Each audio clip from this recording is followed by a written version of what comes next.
Okay guys, welcome to the second video of my Discover Raja Ampat series. Well, actually the third video, but the second dive site that I'm going to tell you. So the second dive site that I'm going to tell you about, like you know already by now, it's called Blue Magic. Why do we dive here? The most popular reason and the biggest reason why we go here is because of the mantas that we can encounter. And of course, as many of you might know, if we find mantas at a dive site, most likely there's going to be strong currents, and it's the same with this dive site. Now what makes this dive site a little bit different and might be a little bit tricky depending on the current is that the entire site is below the surface, maybe around 9 meters. So you might need to do, if there's strong current, a negative entry, make your way down to the reef, and most likely you're also going to need a reef hook. Now if you are going to use a reef hook, please make sure you don't hook it on any live coral. There's enough exposed rock around that you can hook on, and once you've hooked on a piece of rock, make sure that it can carry your weight in the current so you don't uproot the whole thing and bring with it a bunch of coral. So saying that, even if there are no mantas, it's still a very cool dive site to dive. All around the reef there's a wealth of marine life to be found. Loads and loads of different types of fish, schooling fish, a lot of macro life in fact. Lots of nudibranchs, different types of nudibranchs, orangutan crabs, leaf scorpion fish maybe, pipefish, and even pygmy seahorses. Now unfortunately with my GoPro I can't record anything macro, as many of your GoPro users might know. But I've tried a little adapter, didn't seem to work, wasn't a really good one. So if any of you know of a really good macro adapter that you can use on a GoPro, please let me know. I would love to record some of the macro footage. Yeah, where was I? Oh yeah, and another thing is not just the small things, there's also bigger fish to see. You'll see on the dive site on the ridge end there's a lot of sharks that we can find there quite often, reef sharks, and then of course wobbegongs. Now the wobbegongs is normally hiding underneath the rock or coral, so if you go around the dive site, if you see a big piece of rock, see if you can find and look underneath, very likely you're going to find quite a few wobbegongs over here. If you're lucky, you might find it lying right on top of a coral, you know, like the perfect picture that you normally see in marine life books. I don't know if they're actually sleeping on the coral or if they're just waiting there in ambush for their prey. Who knows? Maybe a marine biologist might know. Anyway, before I show you what it looks like underwater, let me give you a quick overview with this map.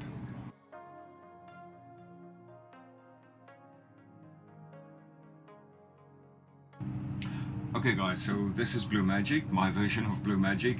Like I said, the entire reef is below the surface, approximately 9 meters, maybe 50 meters long and about 20 meters wide.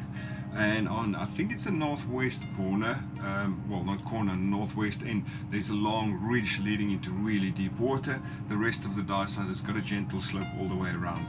Now depending on where the current comes from, say for instance, if the current is coming from this side, you're probably going to also need to do your negative entry from this side, so you can just slowly drift down to the reef and then maybe find some shelter behind any of the big coral bommies that's on the top of the reef. And maybe, like I said, also use your reef hook, but again, you know, be careful where you hook it. And if the current's also from that side, the mantas, if there are any, you're probably going to find them on this end of the reef.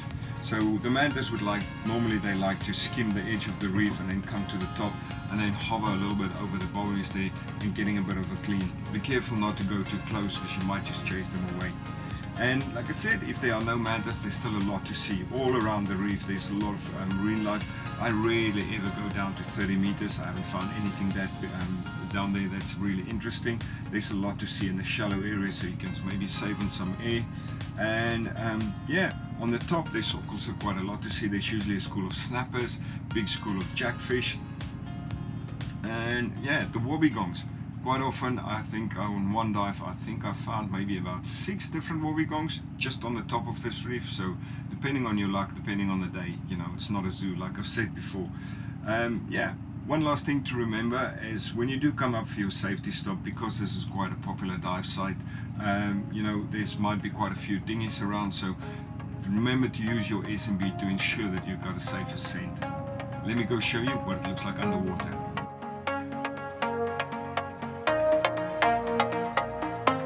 My name is Jan, and welcome to my world.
Okay guys, so that was my version of Blue Magic. Hopefully you enjoyed the video. And if you're planning a trip to Raja Ampat, maybe you're also now looking forward to go hopefully dive there and encounter some mantas and wobbegongs. And if you've dived at Blue Magic before, please let me know in the comments what was your experience. Hopefully you also did encounter some mantas and wobbegongs. But yeah, that's about it for this video of Blue Magic. The next video, I think I'm going to stay here in the Central Raja Ampat region. In fact, the next video I'm going to show you is not far from Cape Cree. So if you want to know what the dive site is, remember to subscribe so you can stay up to date. If you've been to Raja Ampat, a little bit of a clue, it's just behind Cape Cree and there's also a big jetty. And no, it's not Arborek. You might know by now already. So until next time, take care.